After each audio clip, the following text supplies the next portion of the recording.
os dejará ser tentados más de lo que podéis resistir, sino que dará también juntamente con la tentación la salida para que podáis soportar. No os ha sobrevenido ninguna tentación que no sea humana. Vamos a orar. Padre, gracias por todas tus bendiciones, Señor. No nos queda más que agradecerte tanta palabra que nos has dado, Señor. Pero sabemos que todavía no has terminado. Ayúdanos, Señor. Ayúdanos a recibir tu palabra, a discernirla, a entenderla y llevarla a la práctica. En el nombre de Jesús. Amén. Gloria a Dios. Muy bien. Yo creo que una de las luchas más fuertes, quizás la más fuerte de un cristiano, es su lucha cuando enfrenta la tentación. La tentación. ¿Qué es la tentación? Bueno, la tentación es una incitación a hacer lo malo. Esa es una tentación. Es la incitación a hacer lo malo. Por ejemplo, cuando Eva, que estaba en el huerto, fue tentada, ustedes conocen la historia, fue tentada para transgredir un mandamiento. O sea, es una incitación a hacer lo malo. Esa es una tentación. Cristo también fue tentado para hacer lo malo, para violar la palabra de Dios, el espíritu de la palabra, los conceptos de la palabra, los principios de la palabra de Dios. Entonces, podemos decir algo importante aquí. La tentación no es pecado en sí misma. Porque si la tentación fuera pecado en sí misma, entonces Cristo pecó. Pero Cristo no pecó, pero fue tentado. Entonces, el ser tentado no significa que automáticamente ya has pecado. Muchos cristianos confundimos el hecho de ser tentado. Está ahí la tentación y tú la resistes y te mantienes. Pero aún así viene la condenación, porque sentiste que por el hecho de ser tentado a lo mejor andas mal. No confundamos. El ser tentados no significa que andes mal, porque la tentación en sí misma no es pecado. ¿De acuerdo? Es pecado la tentación cuando cedemos a la misma, que ya transgredimos, como el ejemplo de Eva. Ella fue tentada y transgredió porque desobedeció. Jesús fue tentado, pero no pecó porque no cedió a la tentación. Ahora, ¿de dónde vienen las tentaciones? Según la Biblia, hay dos fuentes que vienen de donde vienen las tentaciones, como una incitación a hacer lo malo. A veces confundimos la prueba que viene de Dios, que a veces va mezclado también con el aprovechamiento del enemigo para meter una tentación. Pero Dios te prueba para crecer. Satanás te tienta para caer. Pero ¿de dónde vienen las tentaciones?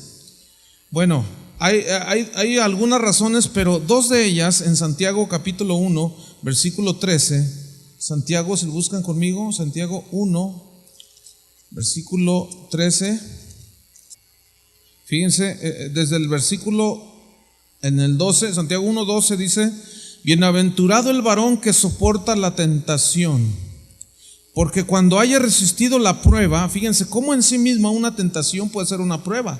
Nada más que ahorita vamos a ver la fuente de la tentación y la fuente de la prueba.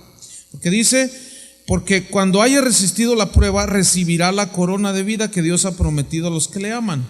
Cuando alguno es tentado, no diga que es tentado de parte de Dios, porque Dios no puede ser tentado por el mal, ni Él tienta a nadie.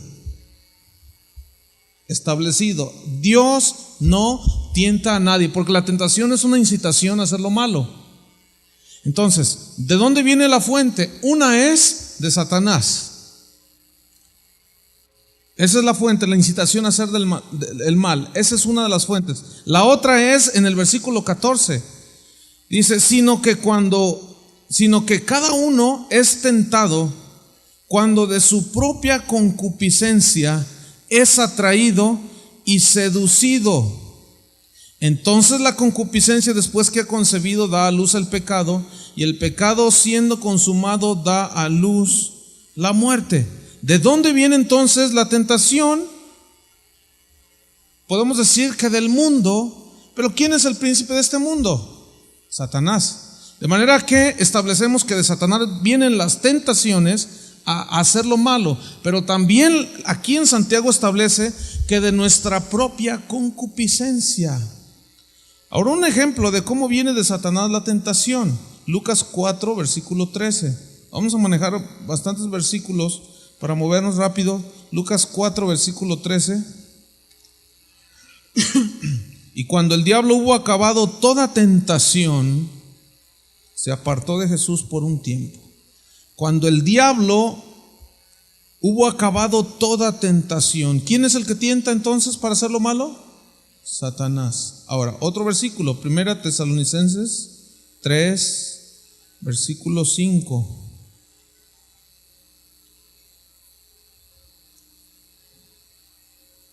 Primera Tesalonicenses 3, 5.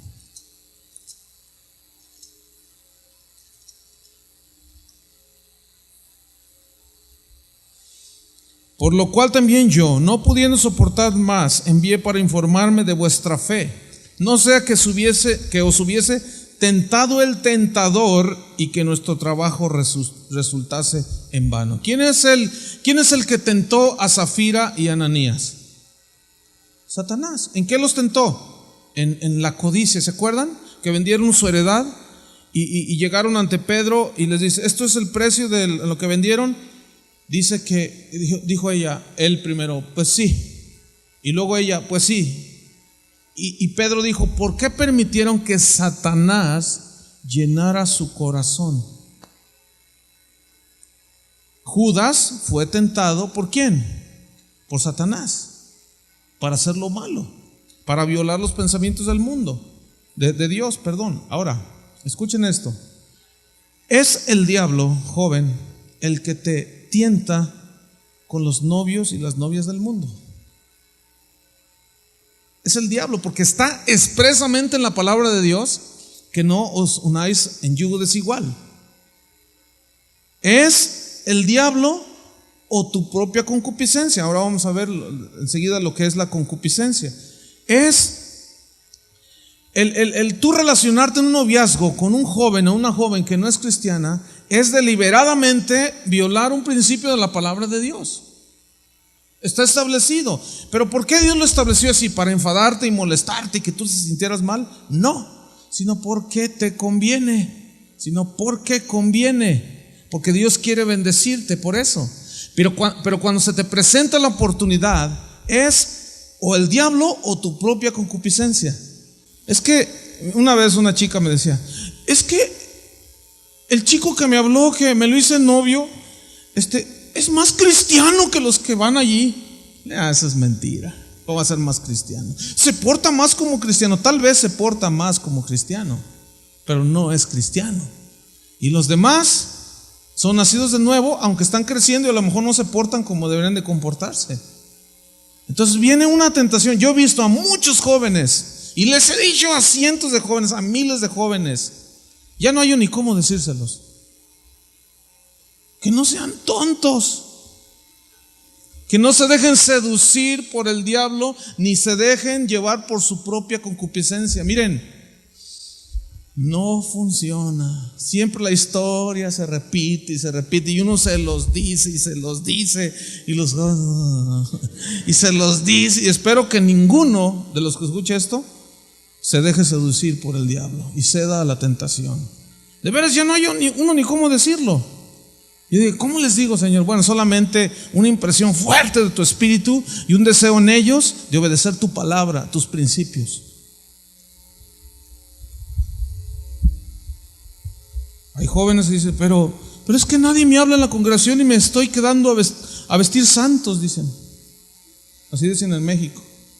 Yo me acuerdo que un día le dije a una joven que estaba así como desesperada, yo le dije, mira, dije, es mejor que te quedes a vestir santos que desvestir un demonio.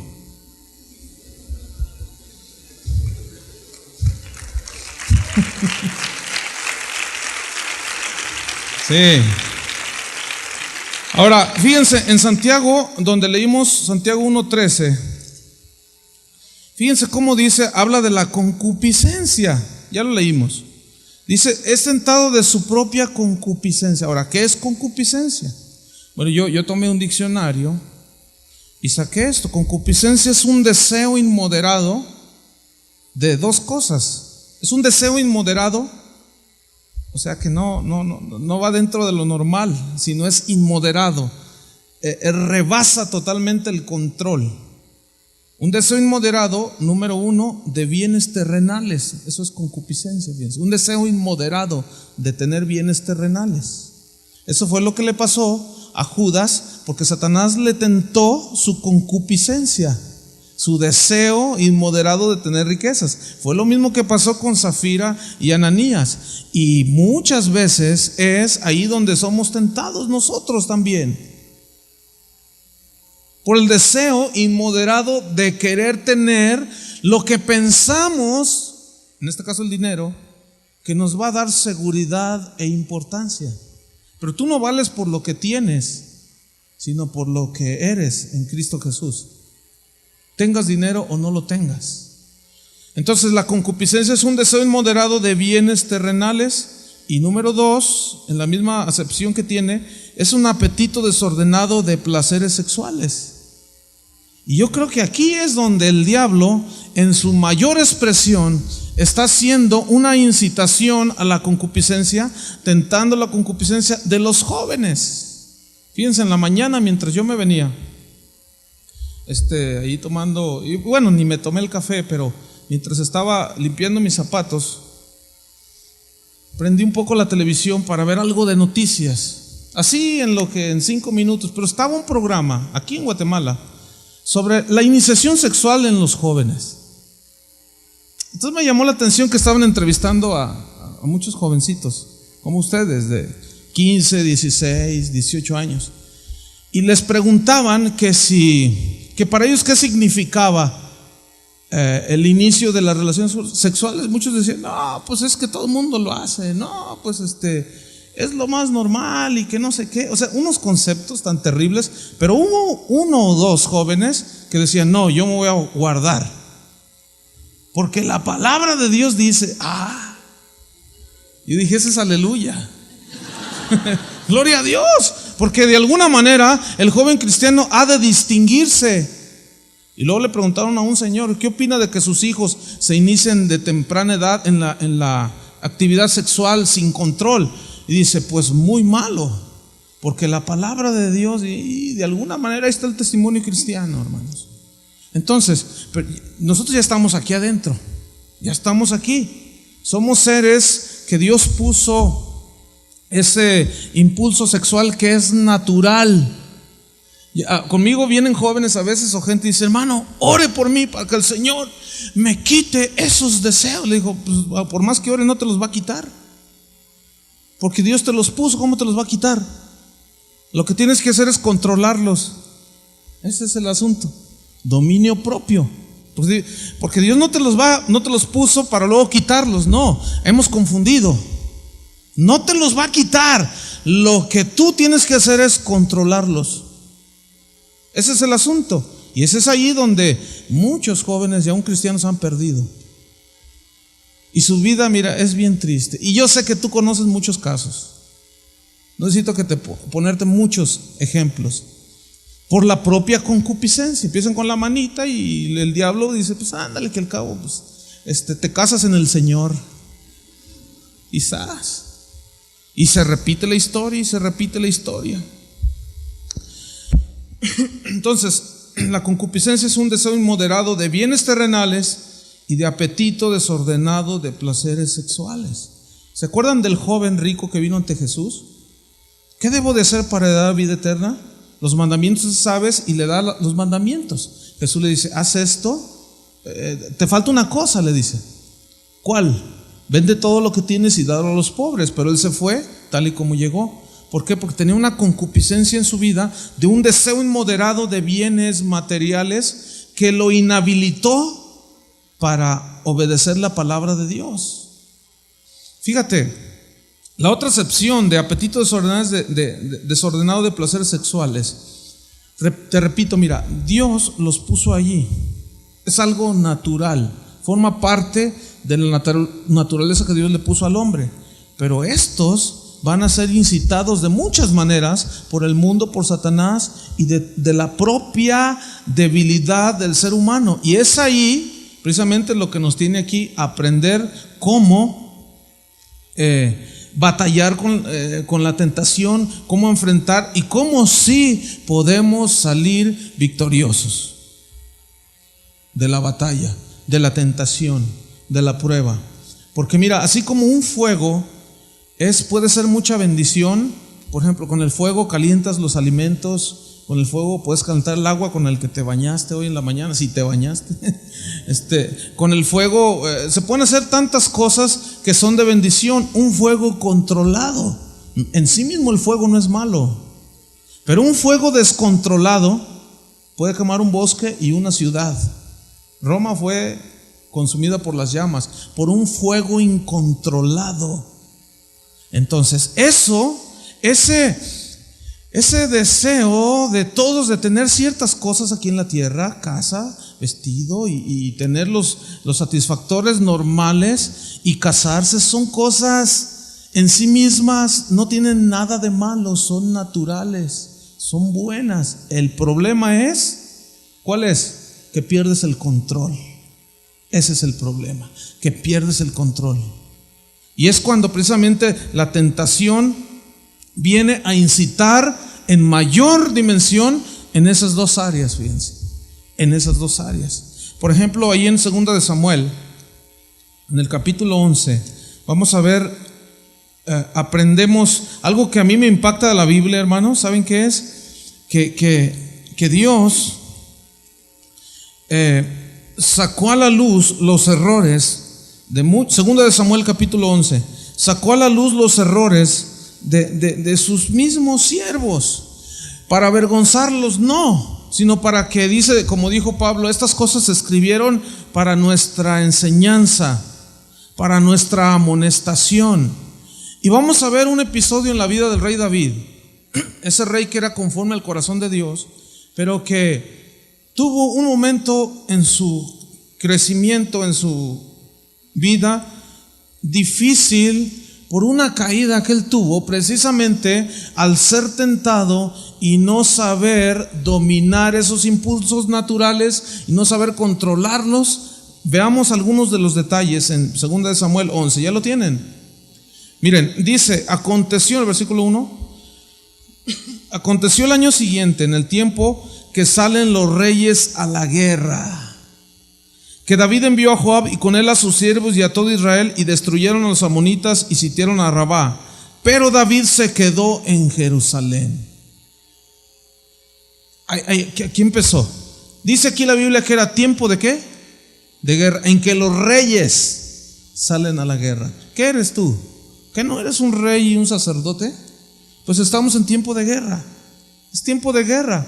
Pero ¿qué sucedió? Él se quedó en Jerusalén. Ocio. Y el ocio, cuando no tienes nada que hacer, cuidado cuando no tienes nada que hacer. Ponte aunque sea, no sé, pero haz algo. ¿Por qué? Porque el ocio precisamente es el estado ideal por medio del cual Satanás puede tentar tu propia concupiscencia. Y eres atraído y eres seducido. Y concibes y comete el pecado y das a luz la muerte, y después es bien triste. Entonces dice que se quedó allí, en tiempo de la guerra él se quedó, y fíjense cómo él comenzó su problema. Sucedió un día, o sea que no fue un solo día, un día. ¿Cuántos días estuvo así? No dice, pero uno de tantos, de que no hacía nada, que se quedó allí. Oye, ¿qué haces? pues nada. ¿No estudias? No. ¿Y trabajas? Tampoco. Oye, tienes que hacer cualquiera de las dos cosas. ¿Cuántos estudian? Bajen la mano. ¿Cuántos trabajan? ¿Y los demás qué hacen? Hay que ponernos a barrer ahora en este momento, pues no sé a qué vaina. Tenemos que hacer algo en esta vida, algo productivo.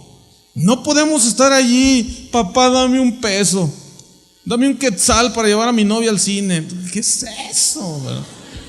Bueno, yo sé que con un quetzal no compro ni un caramelo, ¿no? Yo lo sé. Pero no es posible, porque la ociosidad, sucedió un día al caer la tarde, y ahí andaba el rey, que se levantó David ¿de dónde? O sea, ¿qué estaba haciendo? Nada. Y se paseaba sobre el terrado de la casa real. Se paseó. Y fíjate, y vio desde el terrado a una mujer que se estaba bañando, la cual era muy hermosa. Fíjate, que involucra muchas cosas. Vio, la vista. ¿Qué sucedió con el fruto que la serpiente le presentó a Eva? Dice que vio y que era de delicia al paladar. Vio. ¿Por dónde entra todo? La ventana del alma son los ojos. ¿Por dónde entra? ¿Qué estamos viendo? ¿Qué estás viendo? Yo me acuerdo una vez un joven que me dice: hermano, tengo muchos problemas. Es que fíjate que yo tengo problemas de masturbación, y es que esto, y no sé qué hacer, y estaba ahí bien acongojado el joven. Entonces yo iba a empezar a hablarle, y el Espíritu Santo me dijo: él lee revistas pornográficas. Yo le dije: oye, tú lees revistas pornográficas, ¿verdad? Me dice, se me queda mirando así, ¿verdad? Y le digo: tú lees revistas pornográficas, ¿verdad? Y dice: ¿quién te dijo, hermano? Le dije: el Espíritu Santo fue el que me dijo. Pues sí, es que, le digo, ahí está. Si tú, por más que yo ore y consejos que te dé, puedes vencer una semana, pero luego ahí vas otra vez. Y eso ha dañado tu corazón, ha dañado tu mente, tu espíritu, porque aunque sea lee Memín Pingüín, pero deja esas cosas. Bueno, no sé si en sus tiempos leían esa caricatura de un negrito muy simpático, Memín Pingüín. Pero fíjense cómo dice: vio desde el terrado a una mujer. O sea, vio, la vista, ¿sí? ¿Dónde pones tus ojos? ¿Dónde ponemos nuestros ojos? Vio. Ahora fíjense qué cosa hay aquí. Dice: a una mujer que se estaba bañando. O sea, a una mujer prudente, ¿cómo se le ocurre estarse bañando sin cerrar la ventana? O estarse bañando en un lugar donde los ojos de los demás pueden mirar. Jóvenes, a las mujeres, sean prudentes. A mí, yo no me considero un predicador de tendedero, o sea, de que ponte, quítate y eso, ¿verdad? Tal ropa. Yo no soy predicador de tendedero, no me considero así. Pero sí alguien que dice lo que la Biblia dice en cuanto a la prudencia y al decoro. Sí, la Biblia sí lo enseña, ¿cierto o no? Entonces, sí puede haber cierta influencia por la manera en que se viste la joven o el joven. Porque pues los hermanitos pues tienen su corazoncito y tienen sus muchas emociones. Entonces pues es normal que si hay algo que no es decoroso, pues están con una mano alabando a Dios y con otra están mirando así como que es un poco difícil. Esa es la verdad. Entonces tampoco nosotros dar lugar, hay que ser prudentes. Y también los varones. ¿Los han visto esos que se abrochan todos los botones de aquí? Así como, no sé qué impresión quieran dar, pero son cosas que no van de acuerdo con el pudor, ¿sí? Y nadie se asuste porque de lo que estamos diciendo, porque son cosas que se dan. Y ahora, hay una cosa aquí. Esta mujer era del pueblo de Israel, que conocía la ley. Porque dice que después David envió a preguntar por aquella mujer. Le dijeron: aquella es Betsabé, hija de Eliab, mujer de Urías Heteo. Le dijeron todo, y aún así dice: y envió David mensajeros, y la tomó y vino a él, y él durmió con ella. Luego ella se purificó de su inmundicia y se volvió a su casa. O sea, ella nunca dijo: pero la palabra del Señor dice esto. Jamás dijo. El rey la mandó traer y dijo: ay, pues sí, ay, el rey, oh, ah. Y miren, muchos jóvenes son seducidos y caen muy fácilmente en la tentación por estas circunstancias que se presentan en sus vidas. Entonces es una responsabilidad tremenda, pero dentro de todas esas, todo mundo es tentado. Todos somos tentados, fíjense. El problema es que aquí, como David, él dejó que las circunstancias siguieran avanzando y vio y fue atraído cuando de su propia concupiscencia fue atraído y seducido y empezó a concebir y dio a luz el hecho. Mira, muchas veces en nuestra mente entran los pensamientos. ¿A cuántos les ha pasado que están orando así, están en la presencia del Señor y de repente les vienen pensamientos esos terribles? ¿A cuántos les ha pasado?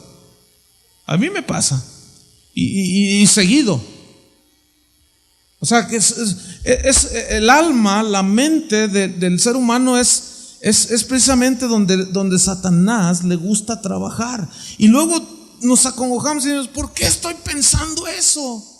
¿Por qué aquello? ¿Por qué? Porque el enemigo se vale de muchas cosas. Pero repito, el ser tentado no significa necesariamente, no es pecado ser tentado. El pecado es ceder a la tentación. Ahora, David aquí tuvo ese episodio negro en su vida que vino a desencadenar en un homicidio. Él estaba cuando la tomó y ella concibió, él estaba tan enceguecido con el pecado que ya no lo dejó mirar a su alrededor y menos a Dios. De manera que Dios tuvo que decirle al profeta: mira, ve y dile. Y eso es más vergonzoso todavía, cuando Dios lo saca por medio de otra persona. Dijo: ve y dile esto. Y ahí va el profeta, ¿verdad? Como que se imaginan el profeta a lo mejor pensando: es el rey, ¿yo qué le voy a decir? Pero al fin llegó y le empieza a contar así suavemente una parábola. Fíjate que había un hombre así, si ustedes conocen la historia, ¿no? Y tenía muchos ovejitas, pero llegó uno que lo visitó y en lugar de tomar una de las tantas que tenía, fue y le quitó a uno que tenía nada más una, y que sale el celo de David. ¿Cómo? Dice: el que tal hizo que se muera, que muera. Y el profeta le dice: pues eres tú. Miren, ahí está la humildad de David. Es cierto que cometió ese grave error, pero ahí está su humildad. Reconoció. Salmo 51. Crea en mí, oh Dios, un corazón puro. Y empieza él a orar y saca todo aquello. Líbrame de homicidios, porque fíjense hasta dónde le llevó, hasta un homicidio. Eso es muy trágico. Pero hasta que Dios sacó a la luz. Pero aquí se descuidó. Fíjense, una vez yo estaba en una reunión de liderazgo hace muchos años, y sucedió algo que, ay, hermanos, les voy a contar. Estábamos allí todos, ¿verdad? Y estaba un predicador hablando la palabra de Dios, pero resulta que este predicador es un profeta también. Y él estaba predicando, y a media predicación, que dice: tú, varón que estás allí. Entonces, pues, todos los que están le hacen yo, así pasan, ¿no? Yo, sí. No, tú no, el que está ahí. Yo, sí, tú. Ponte de pie. ¿Es tu esposa la que está a un lado? Sí, dice él. Vengan los dos. Y vienen ahí caminando. Él les va a profetizar, ¿verdad? Y lo sienta te dan 2 sillas y lo sienta aquí enfrente de la congregación, hermano. Yo jamás he visto una cosa así. Lo sentó ahí y le dice: enfrente de tu esposa, el Señor te dice: tú estás en adulterio, y si no te arrepientes, te mueres. Y hermano, todos los que estaban sentados: Padre, perdóname, porque y todos, miren, cayó un terror ahí del Señor, un temor. Entonces el hombre aquel dice: ¿qué? Así como diciendo: ¿qué? ¿Usted qué me dice? Y no digas que no, porque eres un adúltero enfrente de todos. Y la esposa empezó a llorar.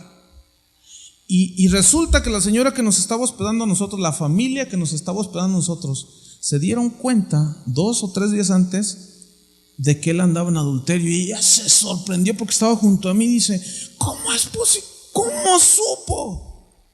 Dice: eso nadie lo sabía. Dice la hermana que nos estaba hospedando a nosotros. Y dice: y si no te arrepientes, te mueres. Así le dijo. Yo jamás he visto una cosa así. Pues aquel hombre cayó arrepentido y dijo: sí, es cierto. Y la esposa ya sabía, tenía unos días que sabía que estaba en adulterio. La esposa pues ya estaba allí muerta en lágrimas. Y es que el diablo me tentó, y es que esta mujer que quién. Pues sí, te la vas a encontrar a la vuelta de la esquina, la tentación, y muchas veces aquí adentro. Pero yo me acuerdo que todos bien derechitos después. Y cuando el profeta siguió con su predicación, que miraba así como yo lo estoy mirando, todos agachábamos la cabeza así. Decía: yo, miren, la verdad, yo jamás en mi vida había visto una cosa así, ni lo he vuelto a ver.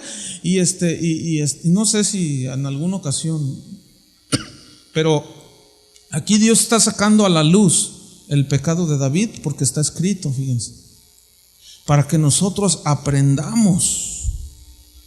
¿Están aprendiendo algo? Debemos aprender a reconocer las tentaciones. Muchas veces no sabemos reconocerlas. ¿Por qué? Porque muchas veces desconocemos la palabra de Dios.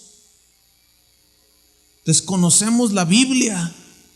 Me acuerdo aquella joven que llegó y me dice: hermano Chuy, me dice, estábamos en una reunión, algo parecido a una reunión juvenil, pero llega y dice: hermano Chuy, dice, ¿qué cree?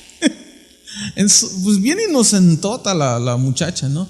Dice: ¿qué cree? Dice: ahora que venía, mientras esperaba el bus, volteo así y está un aparato que dice: le leemos su futuro por tantas monedas.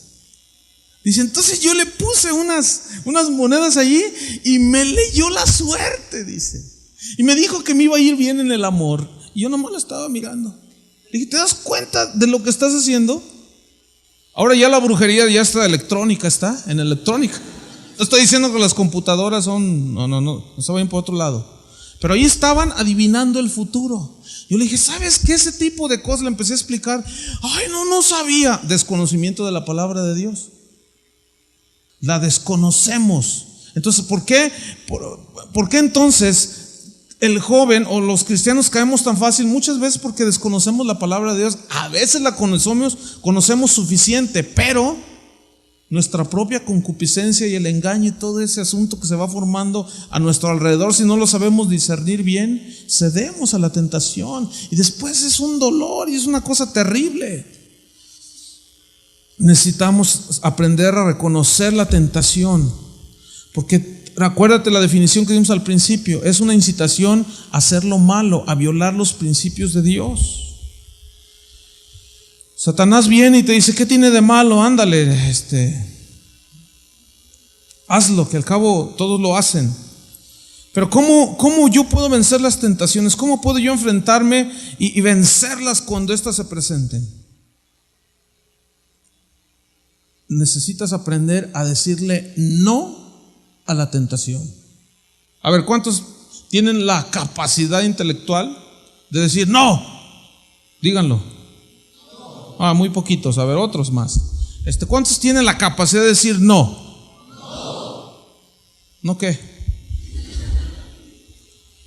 Miren, hay unas historias en la Biblia que yo quiero mencionar. En Génesis 39, me gusta mucho la vida de un joven Génesis 39. De un joven que, podemos aprender mucho de él. Se llamaba José. Génesis 39, versículo 1. Dice: llevado pues José a Egipto, Potifar, oficial de Faraón, capitán de la guardia, varón egipcio, lo compró de los ismaelitas que lo habían llevado allá. Mas Jehová estaba con José. ¿Dios está contigo? Sí. Pues también con José, fíjate. Y dice que fue un varón próspero y estaba en la casa de su amo el egipcio. Y vio su amo que Jehová estaba con él y todo lo que él hacía, Jehová lo hacía prosperar en su mano. Así halló José gracia en sus ojos y le servía y le hizo mayordomo de su casa y entregó en su poder todo lo que tenía.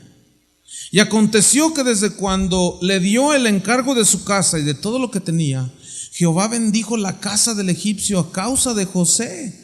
Y la bendición de Jehová estaba sobre todo lo que tenía, así en casa como en el campo. ¿Cuántos quieren ser bendición? Donde quiera que se paren, ser una bendición. Así dice la Biblia, que tú serás, le dijo Dios a Abraham, serás bendición a donde quiera que vayas. Y es una promesa para nosotros. Y José, aquí se ve en José, una bendición. Donde quiera que él ponía su mano, donde quiera que él se paraba, era una bendición. Dios estaba con él.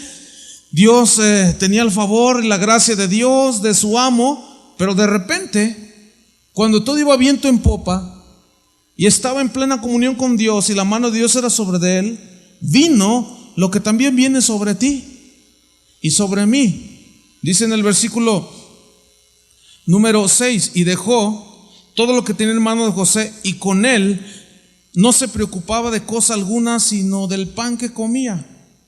Y era José de hermoso semblante y bella presencia.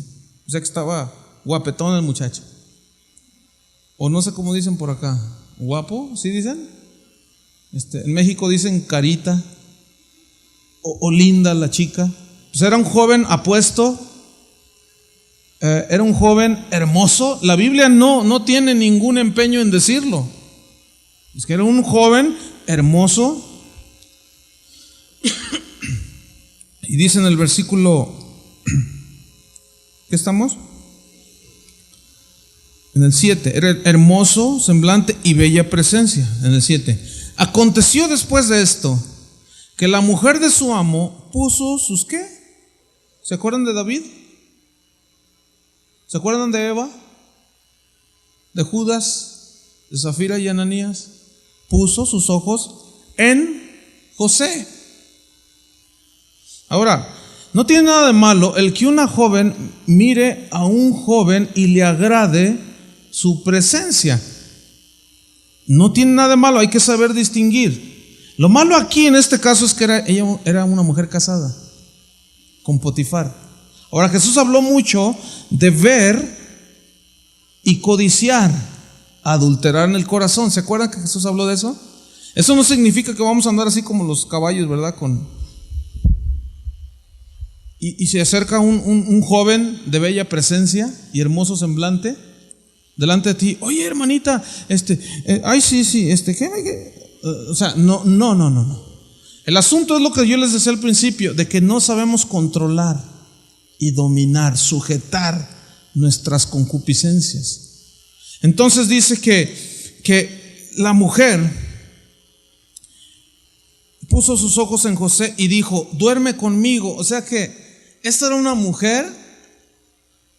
Dime si hay mucha diferencia a los tiempos de hoy. En cuanto era una mujer.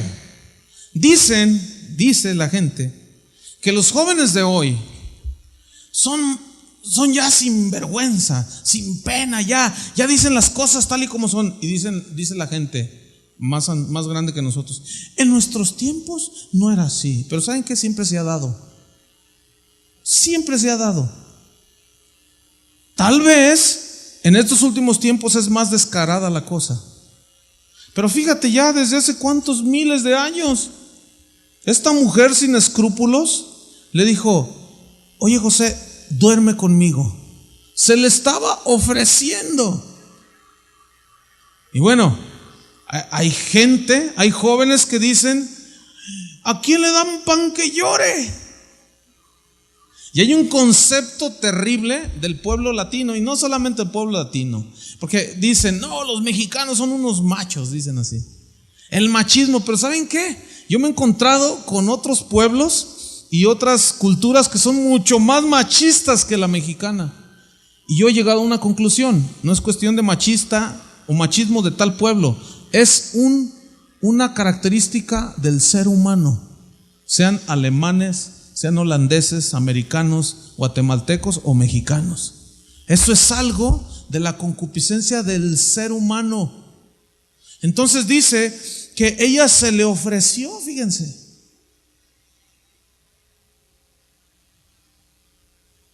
Tú puedes salir y por esa puerta y encontrar la tentación ahí enfrente, o aquí adentro. Hay que ser realistas. Todos somos tentados, ¿se dan cuenta? ¿Qué si yo no tengo una buena relación con mi esposa? ¿Qué si tú, joven, no sabes controlar tus emociones y las cosas que Dios puso allí? Por eso hay muchos pecados en la iglesia. Y el diablo y nuestra propia concupiscencia nos hace como... Es delicado realmente. Y para mantenerse hay que saber decir, ¿cómo? Pues fíjense lo que hizo José. Versículo 8, ¿qué dice? Y él no quiso. ¿Qué hizo? Él no quiso. Repite eso. Él no quiso. Es que era insoportable. Es que no hay ninguna tentación que no puedas aguantar, dice la Biblia. Es que no. Es que él no quiso. ¿Tú quieres o no quieres? David quiso. Ejerció su voluntad. Eva quiso. Judas quiso. Entonces dice: y él no quiso, y dijo a la mujer de su amo: he aquí que mi señor no se preocupa conmigo de lo que hay en casa, y ha puesto en mi mano todo lo que tiene. No hay otro mayor que yo en esta casa, y ninguna cosa me ha reservado sino a ti, por cuanto eres su mujer. ¿Cómo pues haría yo este grande mal y pecaría contra Dios? Fíjate el temor de Dios que tenía este José. Y el temor de Dios debe estar presente en nuestras vidas antes de hacer algo de lo cual después nos duela con lágrimas, no tengamos que arrepentir. El temor de Dios. Él no quiso. ¿Cómo yo haría este grande mal? Subraya eso en tu Biblia de todos colores. Grande mal. Grande mal. Y pecaría contra Dios. Y fíjate cómo es la tentación. Hablando ella a José, ¿cuándo? Cada día. Hermanos, sería irreal decir que después de esta plática, y aunque seas lleno del Espíritu Santo, ya nunca van a venir las tentaciones. No van a venir aunque estés súper requete lleno del Espíritu Santo. Jesús dice que fue lleno del Espíritu Santo y se fue al desierto, ¿se acuerdan? ¿Y qué sucedió en el desierto cuando estaba en pleno poder espiritual de ayuno y oración y lleno del Espíritu, lleno del poder de Dios? ¿Qué vino? ¿No vino la tentación? Pero tuvo poder para resistirla. Esa es la diferencia. Tuvo autoridad, dominio de sí mismo, en sí mismo, para resistir con el poder del Espíritu Santo. Entonces dice que cada día ella le decía, y no escuchándola él, para acostarse al lado de ella, para estar con ella. Aconteció que entró él un día en casa para hacer su oficio. O sea, era un hombre íntegro, bueno, impresionante su vida, un joven como tú, para hacer su trabajo de cada día. Y no había nadie de los de casa allí, y ella de pronto entró, dice en el 12, y lo asió por su ropa, diciendo: duerme conmigo. Entonces él dejó su ropa en las manos de ella y huyó y salió. Pablo dice en 1 Corintios: huid de la fornicación. Más vale que digan aquí corrió que aquí quedó. Más vale que diga aquí corrió que aquí quedó. La dejó con su túnica en las manos. Y a lo mejor ella le gritaba, poco hombre, tratando de incitar la hombría. Pero ¿qué es ser hombre? ¿Qué es ser un hombre? ¿Qué es ser una mujer? Fíjense, en una ocasión leí una declaración de un artista muy famoso que su fama es más porque desde que se casó con su esposa hace, no sé, 30 años, sigue con la misma esposa. Y le preguntaron, le dijeron, bueno, ¿cuál es su secreto de por qué ha durado tanto con su esposa en el ambiente artístico de Hollywood? ¿Cómo es que usted llega a tantos años de casado con la misma mujer y sin rumores de que usted ande con otra mujer? Y él contesta, bueno, es que ser hombre es satisfacer a una mujer por toda tu vida, amarla y quererla.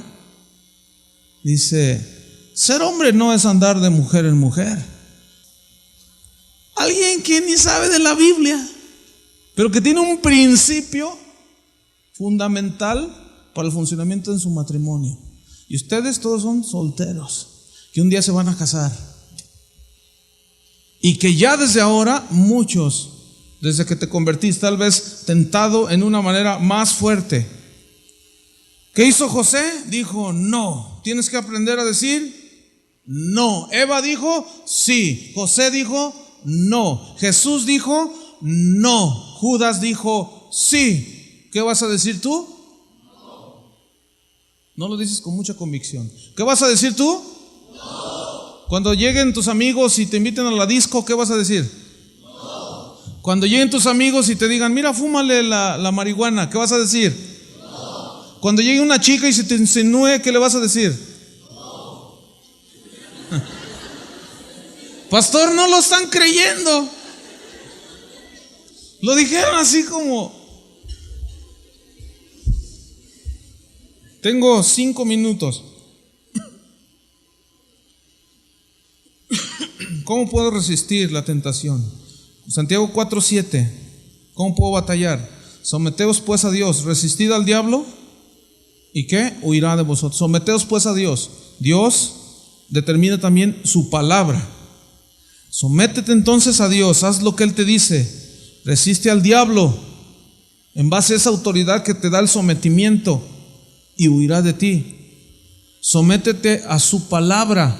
Dice la palabra, no ser tan solo oidores, sino que hacedores. Y por último, usa la palabra como un arma de 2 filos, la espada del Espíritu. Cristo la usó. Terminamos leyendo Mateo 4. Este es el arma más fuerte que hay, la palabra. Mateo 4, versículo 1. Entonces Jesús fue llevado por el Espíritu al desierto para ser tentado por el diablo. Ahí está. Y si Él, por lo que padeció, aprendió, también nosotros. Versículo 2. Después de haber ayunado 40 días y 40 noches. Fíjate, en el mismo ejercicio espiritual tuvo hambre.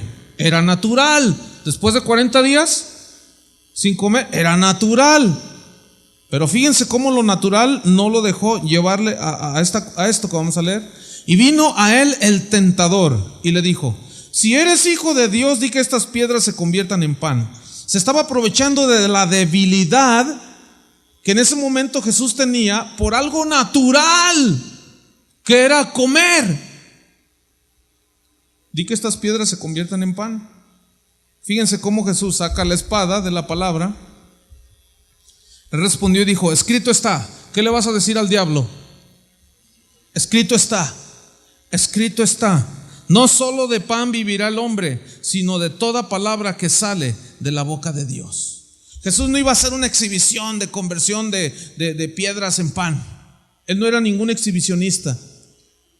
Él era el Hijo de Dios y Él no iba a dejarse motivar su orgullo y decir, pues sí, yo soy el Hijo de Dios. Tengo hambre y ¿qué me hace falta? A ver, bocina, conviértete en una rica torta.